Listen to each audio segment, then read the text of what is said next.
Meditation actually is in two parts. One is concentration, the other is contemplation. And in the Sanskrit word, Sanskrit meaning, for those who don't know what Sanskrit is, because you come for the first time, it's a classical ancient Indian language. At the time of the Buddha, in India, there were so many dialects and a few languages spoken in the country. The two most common ones were Sanskrit and Pali. Now this is in Sanskrit. Concentration in the Sanskrit language is samatha. Contemplation in the Sanskrit language is vipassana. And as far as concentration is concerned, there's so many ways to train one's concentration. The ways that we use is anapanasati, the in and out breath, in and out thinking of the breath. So anapana, in and out breath. That's the object of concentration that we use. Training one's concentration, you can use so many objects. A candle flame, a big bowl of crystal clear water. So many ways in doing it. But the Buddha suggested to us that we use the breath as the object of concentration. Why do we use the breath? We'll investigate into it. Why? Why do we use the breath? What's the meaning of the breath? So, concentration. So meditation is not just sitting there, feeling relaxed, peacefully, and trying to get into the peacefulness of mind. It is broken into two parts. One cannot contemplate without concentrating. And our mind has been so tricky. It's like a desultory rooming of thoughts in our mind, and sometimes we don't know how we think, why we think. The thoughts just come up, maintaining its status, and then lingering on, changing, and then disintegrating. Our mind is like a monkey. It jumps from one branch to another. And sometimes what is even worse, our thoughts lead us into erroneous actions and speeches. We get into sufferings and problems and troubles, all sorts of mental afflictions. For the preliminary practitioner, concentration is the initial step that we must go through before jumping to the contemplation. So concentration, samatha.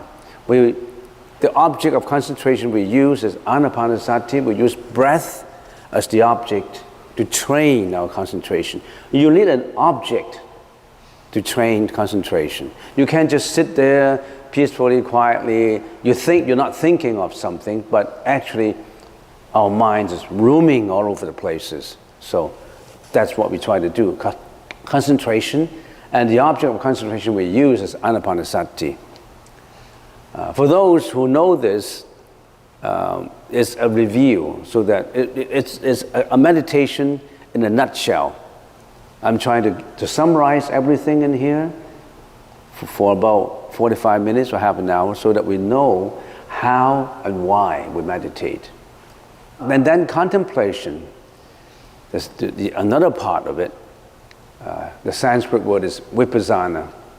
We practice satipatthana. What is satipatthana? The four foundations of contemplations. We'll go through it step by step. You've got to be patient with me. You have to go in discussing and trying to find out more about meditation. You have to patiently go from one aspect to another. You don't just jump into just sitting there relaxing and getting good health and quietly meditating. That's just the appearance of meditation, not the essence. We have to know the essence. I try to understand why, how, where, and when. Now the object of concentration is the breath. We focus on the in and out breathing. And usually the problem with people who come, who are beginners, when they come for meditation, they just do what they want. When I say you use breath as the concentration and we start to meditate, they don't follow. They just sit there quietly and peacefully and that's it. They don't faithfully follow the method as we practice because people tend to be egoistic habitually. Why should I follow? Why should I follow your method of concentration? Now what you need to do to come to the Buddhist temple is empty your cup of self-egoistic understanding, empty all that and try to put in something new. You have to accept before you can practice. Don't just maintain your own view and don't care about, I don't care what you're talking about. I just sit there peacefully. Then you're wasting your time. Try something new. This is what the Buddha told us. So you have to faithfully follow. You use your breath. Don't just sit there and, because I can't read your mind, I don't know how you think. But some people just sit there and they're not following the method. You're wasting your time. If you just sit there peacefully, quietly, you may as well do that at home. You don't need to come here, right? So you have to empty your cup of bigotry, put in something new, and think about it, and practice it. Okay, that's concentration. Contemplation, we practice satipatthana. What is satipatthana? Satipatthana, there's a sutra called Satipatthana. It contains all the details of what Satipatthana is all about. It's a long sutra. So you can always research into it later. Satipatthana, the four foundations of mindfulness. Contemplation of the body, contemplation of feelings, contemplation of mind, and contemplation of mind impressions. We have to explain every aspect of the four. We're just doing a summary. Concentration and contemplation, they're like the two wings of a bird. In doing meditation, you can't just concentrate without contemplation. You cannot just contemplate. You cannot actually contemplate without concentration. And meditation is not just sitting meditation. Meditation is in every moment of your life. Meditation involves not just in sitting, in walking and lying down, in any actions. Every second you are in meditation. You are in control of your own mind. Are we in control of our own mind?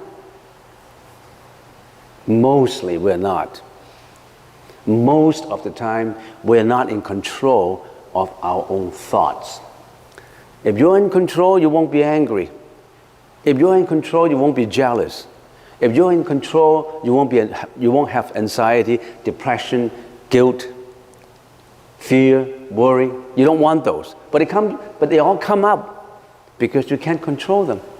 You may think that you can control your mind, but actually we are not. We just let our mind going astray. We just let our mind going desultorily, like a monkey, jumping from one branch to another, a branch of greediness at one time, a branch of anxiety another time, a branch of depression, a branch of anger, a branch of greediness. We jump from one branch to another, non-stop. So, this is a general picture of what meditation should consist of. How to meditate. So focus on the breath, as we said. Concentration is focusing on the breath. Remember, that's the object of concentration, not on anything else. Why do we use breath? We'll continue to talk about it. And then we say, let go of desultory thoughts. The contemplation part. Our thoughts have been wandering, roaming, desultory thinking, and sometimes you don't know why. 15 minutes ago, we'll concentrate on something, and 15 minutes later, we get angry, we get jealous. We may have daydreams. We may have sometimes even sexual fantasy. We don't know. Our mind roams all over the place, not under control. Sometimes you may think you control it. You can control it for a few minutes and then it's gone. Focus on breath. We call it present moment awareness. How present? What is the most present in you? The breath is the most present moment. It's not yesterday's breath. It's not breath of the last minute. It's the breath now. If you cannot maintain your present breath, for a short time you're dead. Why the breath? Why do we use the breath? Your breath is the most present moment. It follows you wherever you go, and as long as you live, non-conceptually. Because every thought is more or less conceptual. But the breath, you do not have to conceptually think about your breath before breathing. It just comes naturally. It's non-conceptual. Anything that's conceptual is bias. You put your concept into it. You put your ideas into it. You put your personal judgment into it. Your internal commentator in you always put judgment on everything. But your breath is non-conceptual. You don't have to think about it to bring your breath along. But your breath reminds you to be aware of your body, aware of your present situation. Are we aware? What's the purpose of meditation? Is to let ourselves be aware of our own thinking, so that we put our thinking in the most meritorious way, the most beneficial way, the most meaningful way. And the breath is easy to remember and control. Can you control your breath? Yes, unless you're suffering from a cold, unless you have sickness that you can't control your breath. You don't have to remember to breathe. It's natural to you. It is the most akin to you as a focus object. It's the closest to you. What is more close than your own breath? It's even closer than your skin, your hair. It is inside. So if you don't use the breath, what do you use? You use a candle flame? What happens if the wind blows out the candle flame? So what is the most closest to you? It's the breath. So intelligently, the Buddha suggested to us that in getting an object of concentration, get the breath as the object of concentration. And also it seems to be systematic, because it leads you to come back. Your breath is gone, then it comes back again, it's gone, it's come back again. It's like a monkey. Our monkey mind is going all over the place, and then we put our monkey onto a leash. And then when it wanders away, you leash it back. You pull your monkey back when it wanders away. Your monkey is non-stop. Sometimes greediness, sometimes jealousy, hatred, anger, depression, anxiety, guilt, you name them. Many, many mental afflictions. The monkey of mental afflictions. Sometimes the monkey may feel happy. Sometimes the monkey is compassionate, kind. But to most people, most of the time, the monkey is going astray in the wrong way. So, that's the breath. That's why we use the breath. So when you sit here, faithfully follow that. Don't just sit there doing nothing and just dozing away in your sleep. You're wasting your time. You have to faithfully follow your breath. It's not easy. You tried it out later. Now after this talking session, we're going to practice it, and you know how difficult it is to follow your breath. You may be able to do it for 3 minutes, or sometimes even 5, and then it goes away. You can't even concentrate on your own breath for 5 minutes. You try it out, you know later. And sometimes we think, and many medical doctors would think that way, meditation is good for people who suffer from ADHD. Because you can't control yourself in ADHD. You have to be always active. And now you are residing internally and try to calm down. Okay, that's focus on the breath in simple English, simple words. Next, let go of desultory thoughts. What does that mean? That is more on the vipassana side, the contemplation side. And some people call it insightful meditation. That meditation, sometimes in common English, people would like to use focus and insightful concentration, insightful meditation. Not just focusing. Focus, you don't need insight. But in contemplation, you need insight, you need wisdom.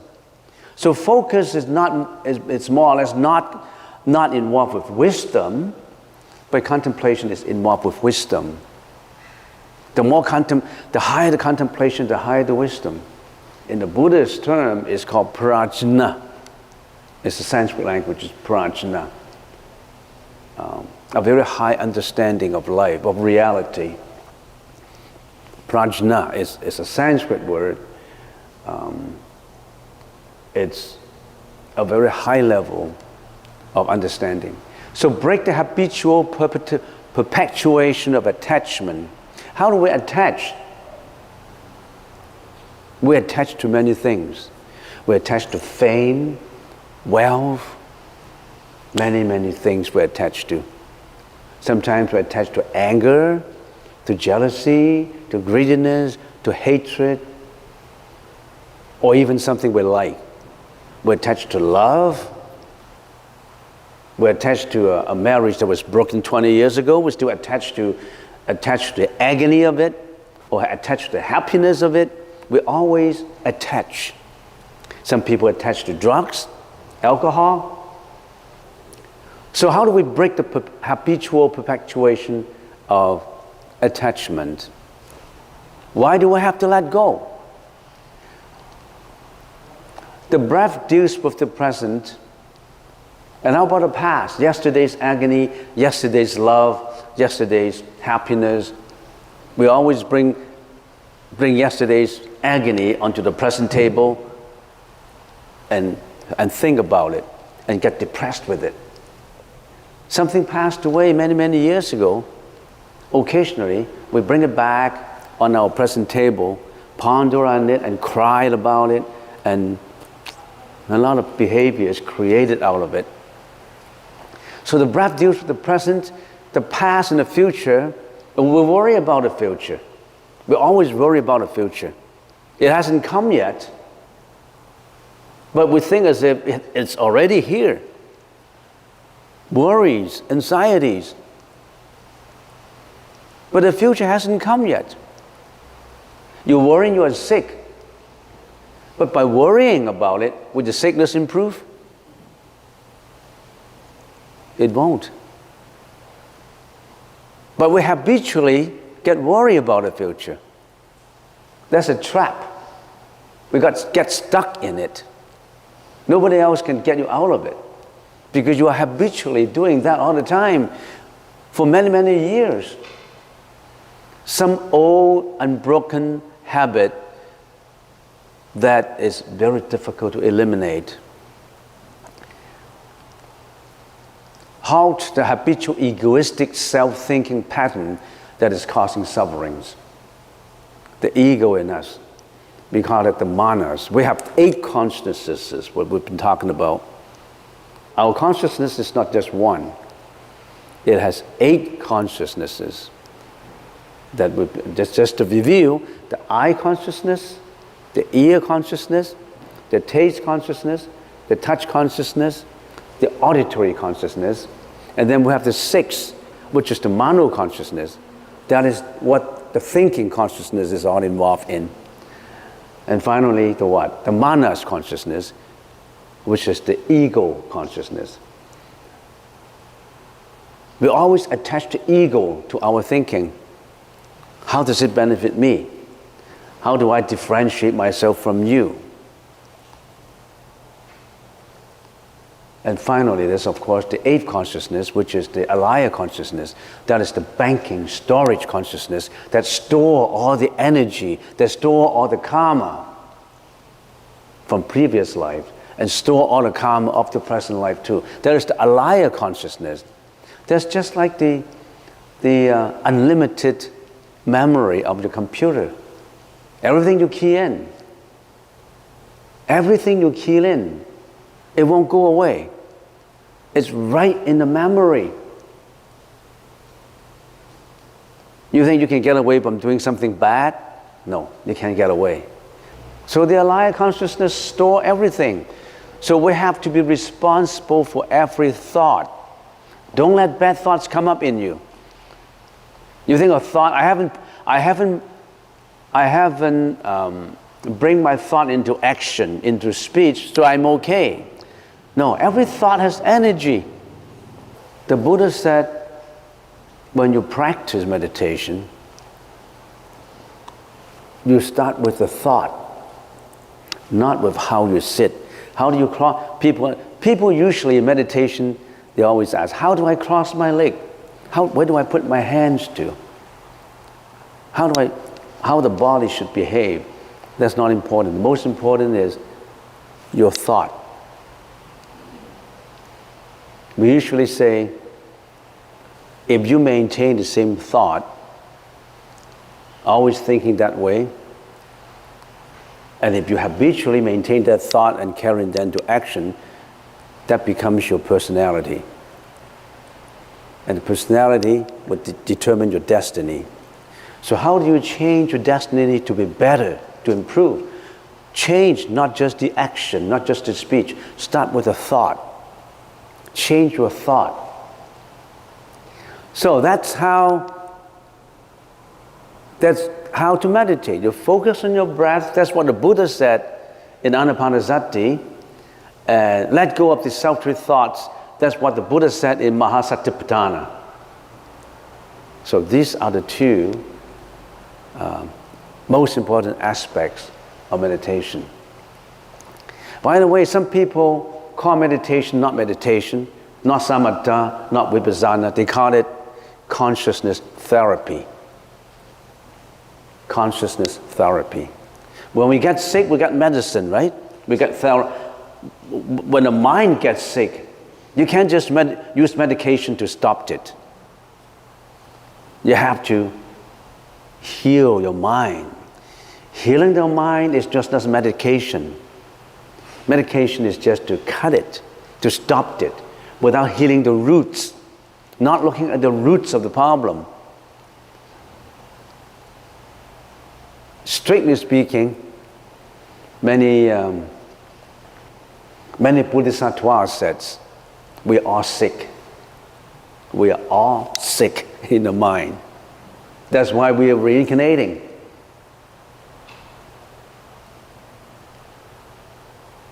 Do you recognize that we are all sick? Why do we get angry? Anger is a sickness.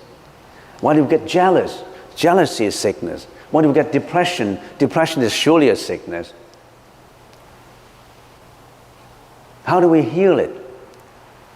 Not just by medication. Get into the roots. Understand our own mind. That's the basis of medication, of meditation. Meditation is to research and investigate into our own mind. Not just getting blessings from an external source. If you can get healed just by blessings from an external source, and if that external source is all compassionate, He would have healed you already without asking. If there is an all compassionate God, nobody will be suffering, because He would have healed you without even you asking. You have to work and cultivate yourself on enlightenment. Even the Buddha said, I cannot enlighten it for you. You have to walk the walk, not just talking about it. The Buddha can only give us guidance.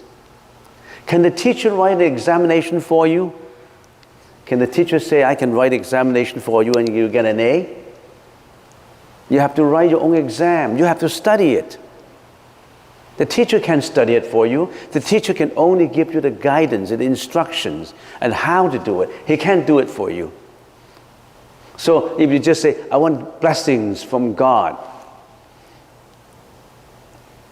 If God is all compassionate and all promising, you don't even have to ask, because you know what you need. You can be as God as He is. But you have to work it out yourself. Don't wait. Don't wait for the next reincarnation. You know, we are all in samsara, you know. We're all in life and death. After this body is gone, after we died, everybody has to die. Who don't have to die, you raise your hands. Raise your hands. I don't have to die. You don't have to die? Your body has to die. Your eternal life may not have to die. But this body is just an apartment. As I've always mentioned, this body is just an apartment, a rented apartment on a lease. It's a net lease. You have to furnish it, you have to look after it. It has a period. It has a term of at the most 100 years. And then you have to get out, you have to check out. You check in and you check out. Sometimes you think our body is just like a hotel. You check in your mother's womb, you get born, and one day you got to check out. There's no exception. You can't say, I don't want to check out. No, you have to check out. And during this period of 100 years, when you're living in your apartment, what do? Are you creating more bad karma for yourself? Why are we coming into this samsara? We call it samsara. It's a Sanskrit word, samsara. S-A-M-S-A-R-A. Samsara is life and death. Life is not just one-time deal. When the Buddha looked at the time horizon, it's in three aspects: the present, the past, and the future. Just like everybody will look at the time, they look at these three time dimensions: the present moment, the past moment, and the future moment. But as an individual, as a sentient being, our time horizon is very limited. The Buddha's time horizon is much more wider. When we talk about time, we only talk about yesterday, 2 years ago, 3 years ago, 20 years ago, 30 years ago, or the time when we were a baby in the mother's womb. That's the most. We never thought about previous life. People say, who cares? I don't know. But the Buddha said, every sentient being has previous lives. And then the time dimension of the future is not just tomorrow. One day, 2 days, 1 year, 2 years. It's the next life. If you have been creating a lot of karma, you'll reincarnate into the next life. If you're not enlightened, after this body is due, after this lease is terminated, you're going to go into another lease. You're going to go into another hotel Fortunately, because of your karma that you created in your previous life, you have been creating good karma in your previous life most of the time. For example, you had been in your previous life a philanthropist. You have been very compassionate. You're very responsible. You are a hero. You only work for the benefit of the country. You are the best person. Then you reincarnate into this life, and you are enjoying life because you created good karma in your previous life. You're rich, you're healthy, not without reason. You cultivate your own plans. It matures. So you're responsible. You enjoy the good karma that you've done in previous life. On the other hand, you could suffer from the bad karma you created in your previous life. What if some people get richer than you? Why are some people more handsome than you, more beautiful than you? Why are some people stronger? And why do they have a good family? You have a broken family, or you have a good family and they have a broken family? Why are the destinies of everybody are different? Not dictated by God. You what? You perform your own karma in your previous life, and you brought your karma, good or bad or neutral, into this life. And everybody's karma is different.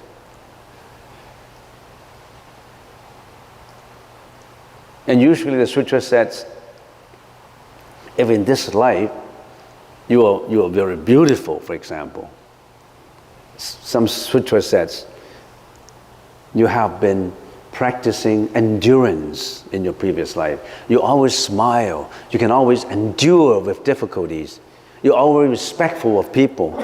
You always talk in a very skillful way, and when you react with people, you always make people happy. And in this life, your facial features, as a result, will be more prettier. Everything has causality. There's a reason for it. And why are some people so rich in this life? Billionaires? They have been a philanthropist in a previous life. They donated their whole estates to help out the poor. And this is what they enjoy, and the riches. Imagine if you loan some money out, there's interest. And after so many lives, the interest incur into it, you are enjoying your own riches. So actually, what you give out, you get in return. You don't think that I give out, I don't have it, I forsake it, I got no money left. No, it comes back to you multifold.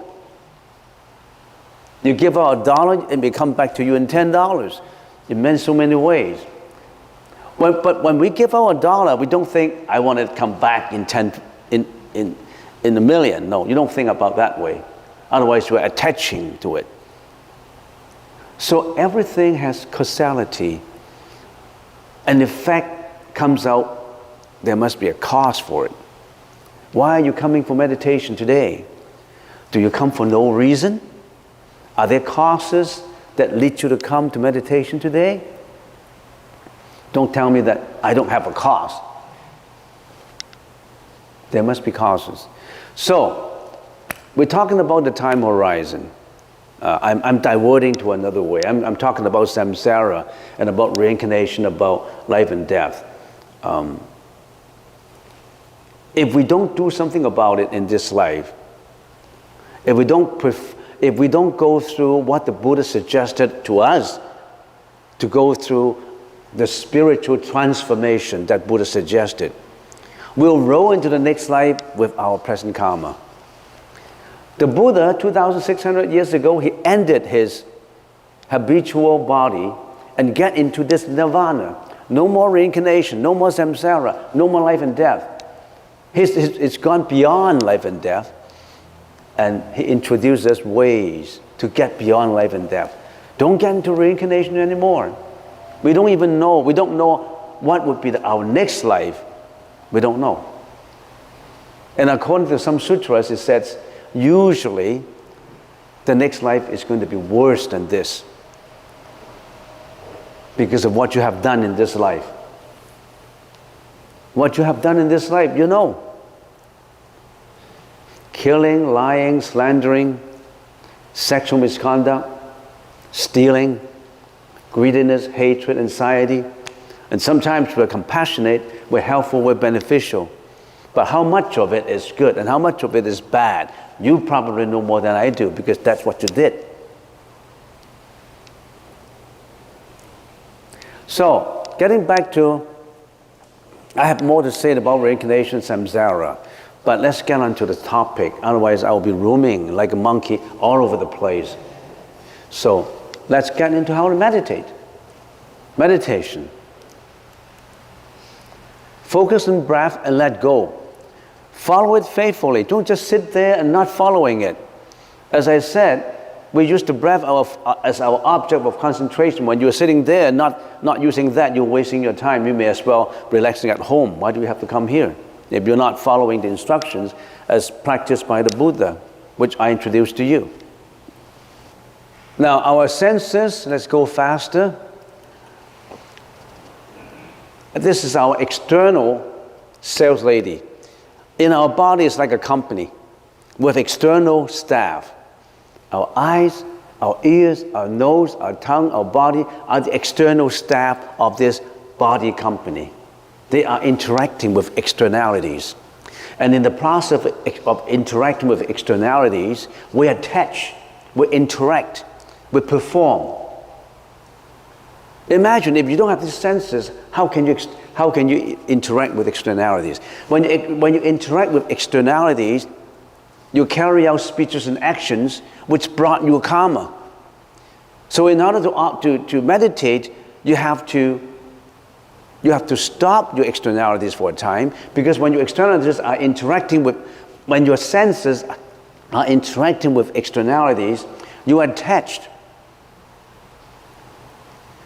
So eyes attached to matter. When we say matter, anything that is made up of molecules, protons, electrons, all this is matters. Eyes see objects. So eyes interacting with all objects, all matter, all things that they can see. Ears with sound, nose with smell, tongue with taste, and body with touch, tactility, bodies with touch. And this touch also means the interaction of the body inside, the organs, everything. So your internal organ is also interacting, not just the external eyes, ears, nose, tongue. So everything about your body, you are interacting with all these: matter, sound, smell, taste, and touch. No exception. Your eyes cannot listen, only your ears can. Your ears cannot see, only the eyes can. Your eyes cannot taste, only the tongue can. And then you also have the mind, which is the thinking mind, interact with all the thoughts that's created in the mind. That's the internal reaction. And then there's the manas, which is the self.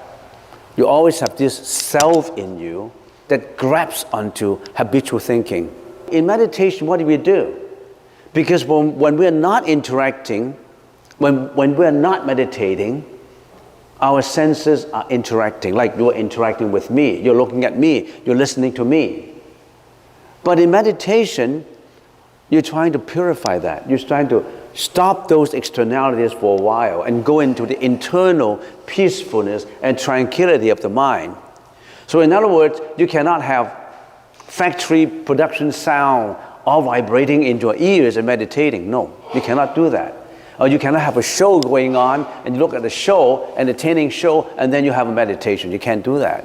When you're eating, you cannot meditate, right? So you have to shut off all these externalities that disturb your mind, that interact with your mind. So how do you do it? You have to let go of matter. When you close your eyes, to let go of matter. So when you are meditating, you don't open your eyes and try to look at who is in here and who is not. So you have to close your eyes so that your eyes are not interacting. Because when your eyes are interacting, how can you meditate when you are watching television? You cannot. So you have to let go of, I'm letting go of attachment to colors, to TVs, everything. I want to meditate. I want to go internally within. So you have to let go, close your eyes, let go of matter. So that's the reason why when you're meditating, you're closing your eyes, right? You can't open your eyes and meditate. How about the ears? You have to let go of the sound. You cannot listen to radio. But we have yet more to say about letting go of sound. Because when you're meditating, sometimes you cannot let go of the snoring of the guy who's meditating next to you. Because you're sleeping. So you still can listen to the sound. So you have to let go, you have to let it flow out from the other ears. In other words, you cannot attach to the sound produced surrounding you. You have to let go of that. You need training to do that.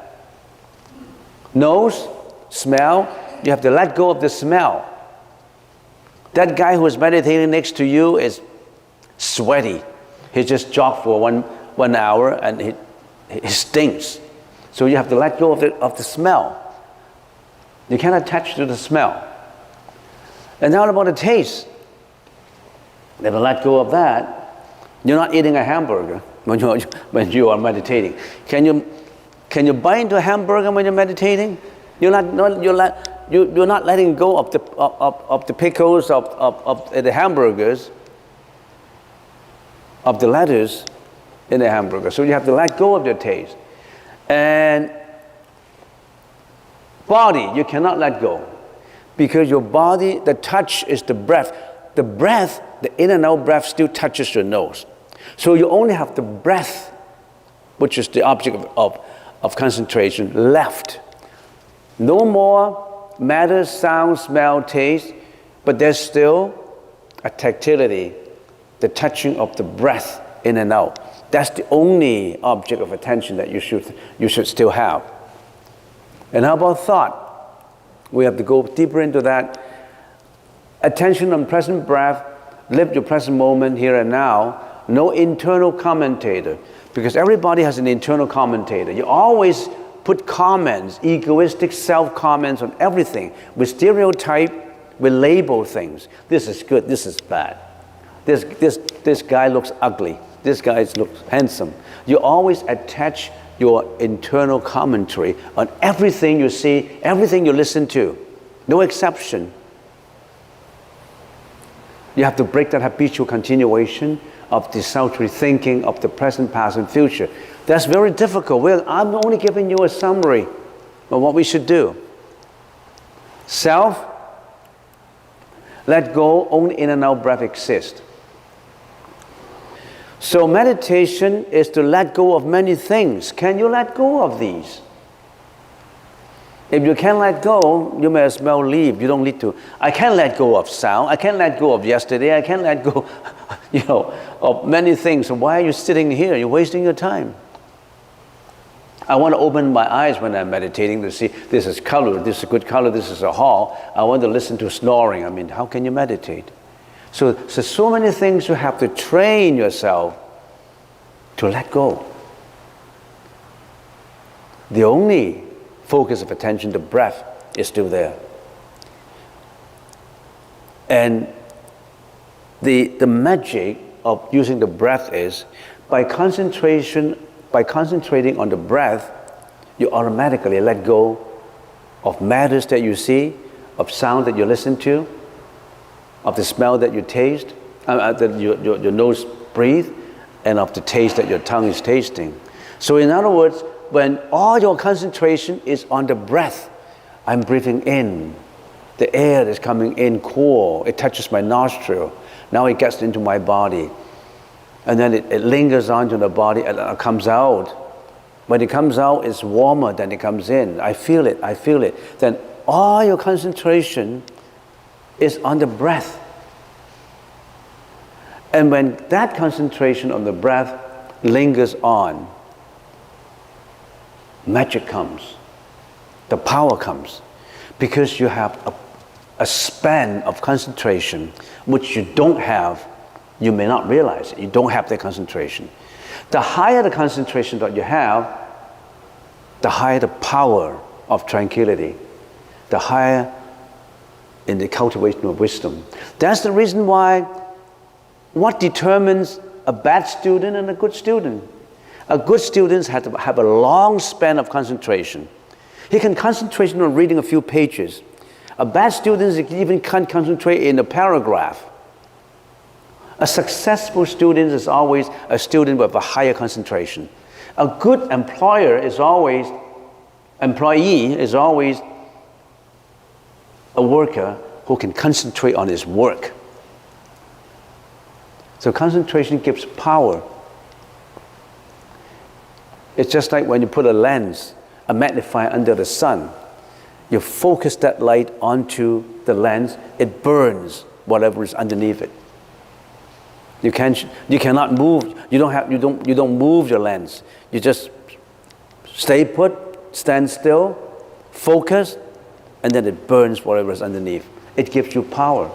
Concentration gives you the power. There goes the saying, whatever the mind can concentrate on, the mind can do. That's the attitude of many positive thinkers. Dale Carnegie, I forgot that name. Positive thinkers. Whatever you concentrate on, and you concentrate long, wholeheartedly, you carry it out, good or bad. If you're concentrating on bad behavior, you're going to be a criminal. If you're concentrating on compassion, you're going to be a bodhisattva. If you're concentrating on spiritual transformation, you carry it with perseverance, you're going to be a Buddha. You're going to transcend life and death, transcend samsara. So concentration is the first step in meditation. If you can't even concentrate, don't talk about meditation. And concentration is not only helpful for you to be a saint, for you to go through the spiritual transformation. Concentration would make you successful in whatever you are doing. But watch out, don't concentrate on bad behavior. Concentration gives power. And if that power, that concentration is combined with contemplation, with the right wisdom, you will be a saint. So concentration has to be put in the parameters of righteousness. So if you're a bad guy and you have a high power concentration, then you are Hitler. You know Hitler? Bad enough. All those followers of Hitler, Nazi, they are concentrating in doing one thing, but in a bad way, non-human way. So it's very important that your concentration is put in the parameters of compassion and righteousness. That we have to study. You think you learn all Buddhism just in this course? Just for the morning? There's a lot more to know about. I'm going to only give you a brief summary in a nutshell. Contemplation, vipassana. Vipassana is a Sanskrit word. What does it mean? Pasana. What does pasana mean? Vit is only a prefix of the word. Pasana. Pasana means perceiving, insightful perceiving. Pasana is insightful perceiving. Vit is what? Vit is in a special way, cutting through it, going through it thoroughly. Going through the perceiving thoroughly with wisdom. That's vipassana. In the Vimalakriti Sutra, there's a sutra called Vimalakriti Sutra. Manjushri, Bodhisattva asked Vimalakriti Upasaka a question. How does one practice in order to get rid of mental afflictions? We all have mental afflictions, no exceptions. We all have mental afflictions. Vimalakrita answer, one must meditate with the right contemplation. What is this right contemplation? What are the parameters involved? What's the standard for being right? We don't know what is right and what is wrong. That's why we get into trouble. John, a teenager, he does not know what is right and what is wrong. He needs to be guided by the right teacher, by the right parents, right? Even though he knows how to concentrate, he's a genius. He knows how to concentrate. But without guidance, the right guidance, he could be a genius in the wrong way.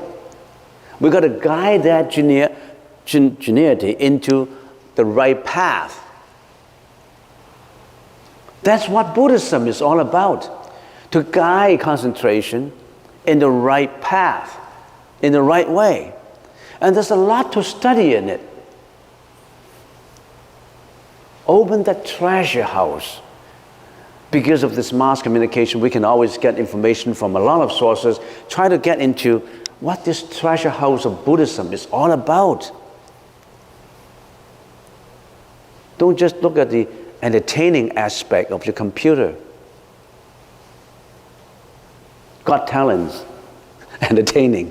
Everybody spends hours into entertainment. But would you spend half an hour to understand Buddhism? To know what this treasure house is all about? Open that door and venture into it. It's exciting. It's just like when you're meditating, some people say meditating is boring, it's quiet. But meditating is like looking into your inner world of your mind. And when you open that inner world, you will find a lot of mystery in it. You can't even imagine. The more you get into it, the more you find. And some people, when they get into the deep part of it, they could even find their previous life information. But that's not the purpose of meditation. So in other words, everybody has that supernatural power in your consciousness. You just haven't found it. And it's interesting to find it. It's more interesting to go to the pub to get a drink. Because what's the purpose of getting a drink? Get yourself intoxicated. But in here, when you're looking internally, meditating, you actually get into the inner world of you. Do you want to understand more about yourself? It's very interesting. You have never attempted to open that door of you. Open it. Get into it. You'll find more and more about yourself. Inscrutable. It's a lot of treasure inside. On the other hand, you could find a lot of trash inside. When you open that big box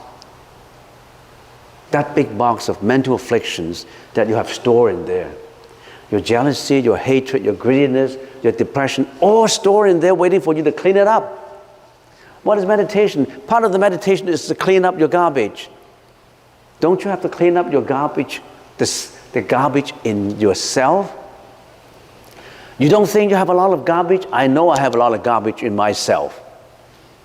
I have been building up greediness since many, many lifetimes ago. My greediness, my hatred, my depression, my guilt feeling, my anxiety. Meditation, part of it is to sweep it out. Clean up your garbage. They stink. The more you clean it up, the cleaner you are. Nobody can clean it for you. Nobody can clean up your garbage for you, not even the Buddha. If the Buddha can help you and clean up all your garbage, he would have done so if he's all compassionate. What's the definition of all compassionate? Without you asking, he already have done it for you. All compassionate Buddha would not be thinking this way. I am the Buddha. You come for me to help. You come to me for help. Then I help you. No. He would have given you what you haven't even perceived. This is my last slide for the session. I skip a lot because I don't have time. I said we're meditating, we're concentrating, we have contemplation. And we need the right parameters to put our meditation in. So in other words, if you are a meditator, at the same time you're not guided by the right approach, you could be directing your meditation into the wrong way. So the Buddha said, everybody's meditation has to be guided by the right parameters. And these are general framework of all the parameters that we should know. So in other words, if you're always involved in sexual misconduct, and you meditate every day, you think you'll be successful in becoming enlightened? You're doing the wrong behavior on the one hand, and you're meditating on the other hand. You are drinking poison on the one hand, and you're getting nutritions on the other hand. Poison and nutritions, they contradict each other. So if you're getting nutritions, like what a meditation is all about, on the other hand, you're not taking poisons. If you have bad behavior, you're taking poison. So these are the parameters. So the three components of the Buddhist practice: moral virtue, in the Sanskrit word is sila, in the Pali word is also sila. Meditation, in the Sanskrit, in Pali it's samatha or samadhi. Insight, wisdom, in the Sanskrit language is prajna, in Pali is bhana. Now these are the threefold division of the Buddhist practice. So if you practice meditation, at the same time you must have moral virtue.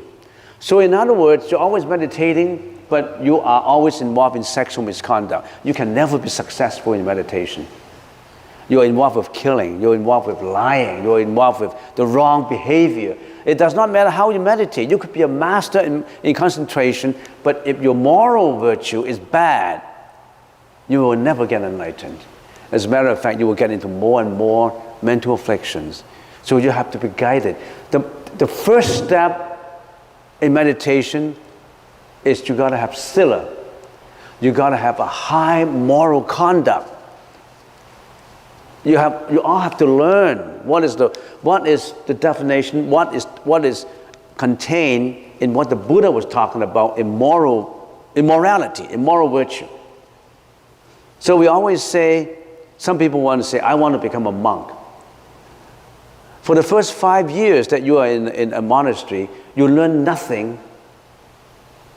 You learn only sila, how to be virtuous, morally virtuous. So in other words, you have to stop all your bad behavior, your bad speeches to start with. So that's the first requirement, moral standard. Second requirement is concentration. The third requirement is wisdom level. And all these have to be in the parameters of the Noble Eightfold Path. Right speech, right action, right livelihood, right efforts, right mindfulness, right concentration, right understanding, and right thought. All these are in the Buddhist sutras. They all have to be studied to understand it. So I'm only giving you a nutshell, Buddhism in a nutshell. You really have to go deep into the Eightfold Path to know, out of the meditation, these are the parameters I use to guide my meditation, to guide my mindfulness, to guide my wisdom. It's just like John is a genius, but you need to guide him in the right way. Otherwise, he could use his ingenuity into misbehavior. You have to guide him in the right way. So these are the guidance